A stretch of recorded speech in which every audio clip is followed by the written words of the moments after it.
মহেশপুরে গলায় ফাঁস দিয়ে স্কুল ছাত্র আত্মহত্যা। বিশেষ প্রতিনিধি মোহাম্মদ অমিদ হাসান থাকছে বিস্তারিত। ঝিনাইদহের মহেশপুরে ঘটে গেল এক হৃদয়বিদারক ঘটনা। এসএসসি পরীক্ষার্থী আরিফুল ইসলাম রাহুল গলায় ফাঁস দিয়ে আত্মহত্যা করেছে।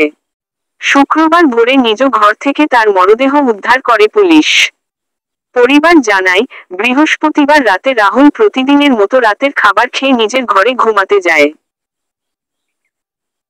সকালে ডাকাডাকির পর কোনো সাড়া না পেয়ে জানালা দিয়ে উঁকি দিতেই দেখা যায়, ঘরের আড়ার সঙ্গে ঝুলছে রাহুলের নিথর দেহ।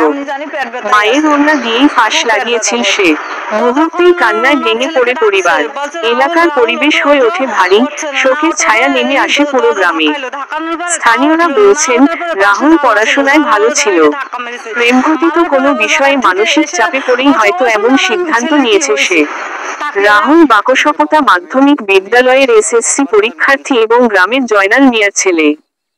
মহেশপুর থানা পুলিশ জানিয়েছে, পরিবারের কোনো অভিযোগ না থাকায় একটি অপমৃত্যু মামলা করা হয়েছে।